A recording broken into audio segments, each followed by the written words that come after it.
Hi friends, welcome back to my channel. ಇವತ್ತು ನಾನು soft ಆಗಿರುವಂಥ ಜೋಳದ ರೊಟ್ಟಿ ಹೆಂಗೆ ಮಾಡೋದಂತ ತೋರಿಸ್ತೀನಿ. ಬರ್ರಿ ಅದನ್ನು ಹೆಂಗೆ ಮಾಡೋದಂತ ನೋಡ್ಕೊಂಬರೋಣ. ಈಗ ಈ ಅಳತೆ ತೋರ್ಸಾಕತ್ತೀನಲ್ಲ ನಾನು, ಈ ಅಳತೆಲೇನ ನಾವು ಎಲ್ಲ ಹಾಕೋಬೇಕು. ಒಂದು ಅಳತೆ ನೀರು ಕುದಿಯೋ ಟೈಮ್ನೊಳಗೆ ನಾವು ಒಂದು ಅಳತೆ ಹಿಟ್ಟು ಹಾಕಿ ಮಿಕ್ಸ್ ಮಾಡ್ಕೋಬೇಕು. ಅದು ಜಾಸ್ತಿ ಏನು ಬಿಸಿ ಮಾಡೋದೇನು ಬೇಕಾಗಂಗಿಲ್ಲ, ಜಸ್ಟ್ ಮಿಕ್ಸ್ ಮಾಡಿ ಕೆಳಗೆ ಇಳಿಸ್ಕೊಂಡ್ಬಿಡ್ಬೇಕು.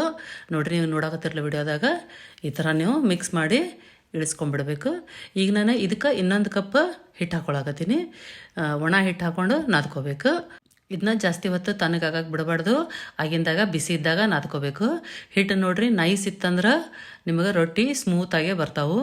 ಒಂದು ಕಪ್ ಜೋಳದ ಹಿಟ್ಟು ಹಾಕೊಂಡಿನಿ. ಮತ್ತು ನಾನು ಇದನ್ನು ಬಿಸಿ ಇದ್ದಾಗ ನಾದ್ಕೋಬೇಕು. ಕೈ ಸುಡ್ತಿರುತ್ತೆ, ಬಟ್ ನೀವು ಸ್ವಲ್ಪ ಕೈಗೆ ನೀರು ಹಚ್ಚೆ ನಾದ್ಕೋಬೇಕು. ನಿಮ್ಮ ಅಳತೆ ನೋಡಿಕೊಂಡು, ಕನ್ಸಿಸ್ಟೆನ್ಸಿ ನೋಡ್ಕೊಂಡು ಸ್ವಲ್ಪ ನೀರು ಹಾಕಿ ಕಲಿಸ್ಕೋಬೇಕು. ನೀವು ಚಪಾತಿ ಮಾಡೋಕೆ ಗೊತ್ತಿತ್ತಂದ್ರೆ ಆ ಚಪಾತಿ ಹಿಟ್ಟೇನು ಕಲಿಸ್ಕೋತಿರಲ್ಲ ಅದಕ್ಕೆ ಕಲಿಸ್ಕೋಬೇಕು. ಈಗ ನೋಡ್ರಿ, ಈ ಥರ ಚಂದಾಗ ತಿಕ್ಕಿ ನಾದ್ಕೋಬೇಕು. ಇದನ್ನು ಹಿಟ್ಟು ನಾವು ಎಷ್ಟು ಚಂದ ನಾದ್ಕೊತೀವಿ ಅಷ್ಟು ಚಂದ ಸಾಫ್ಟಾಗಿ ರೊಟ್ಟಿ ಬರ್ತಾವೆ. ನೀವು ನಮ್ಮ ವಿಡಿಯೋ ಪೂರ ನೋಡಿದ್ರೆ ನಿಮಗೆ ಚಂದಾಗ ತಿಳಿತೈತಿ. ಸ್ಕಿಪ್ ಮಾಡ್ಲಾರ್ದ ಪೂರ ವಿಡಿಯೋ ನೋಡ್ರಿ.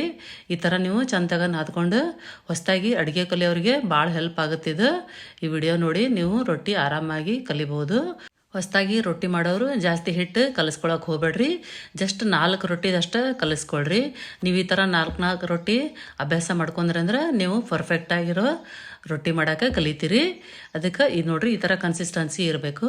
ಈ ಥರ ನಿಮ್ಗೆ ಯಾವ ಸೈಜಿಗೆ ಬೇಕೋ ಆ ಸೈಜಿಗೆ ಕಟ್ ಮಾಡ್ಕೊಂಡು ಈ ಥರ 1-2 ಉಳ್ಳಿ ಮಾಡಿಟ್ಕೊಳ್ರಿ. ಪ್ರತಿಯೊಂದನ್ನು ಮಾಡಿಟ್ಕೊಳಕ್ಕೆ ಹೋಗ್ಬಾರ್ದು, ಯಾಕಂದ್ರೆ ನಾವು ಇದನ್ನು ಒಂದೊಂದು ರೊಟ್ಟಿಗೂ ನಾದ್ಕೋಬೇಕಾಗ್ತೈತಿ.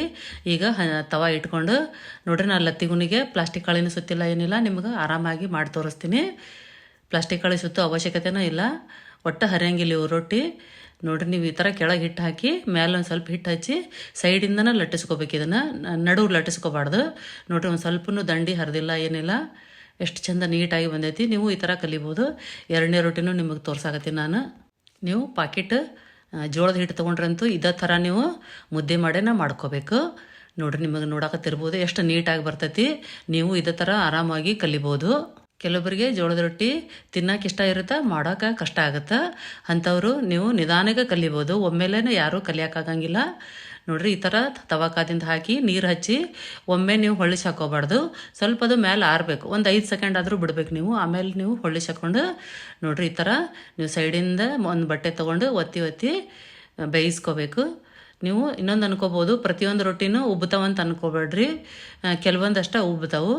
ಈಗ ನೋಡ್ರಿ, ಈ ಥರ 2 ಥರ ಬೇಯಿಸ್ಕೊಂಡ್ರೆ ಜೋಳದ ರೊಟ್ಟಿ ರೆಡಿ ಆಗ್ತಾವೆ.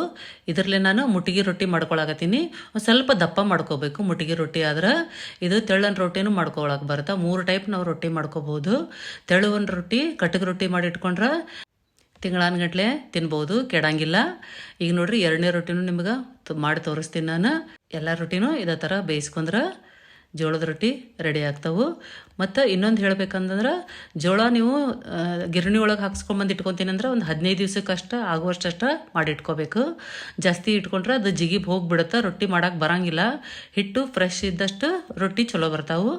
ನೀವು ಹೊಸದಾಗಿ ರೊಟ್ಟಿ ಕಲಿಯೋರಿದ್ರಂದ್ರೆ ಜೋಳದ ಹಿಟ್ಟು ಒಳಗೆ ಸ್ವಲ್ಪ ಅಕ್ಕಿ ಹಿಟ್ಟು ಮಿಕ್ಸ್ ಮಾಡಿಕೊಂಡು ಮಾಡಿರಿ. ನೀವು ಆರಾಮಾಗಿ ಈಸಿಯಾಗಿ ಮಾಡ್ಕೋಬೋದು.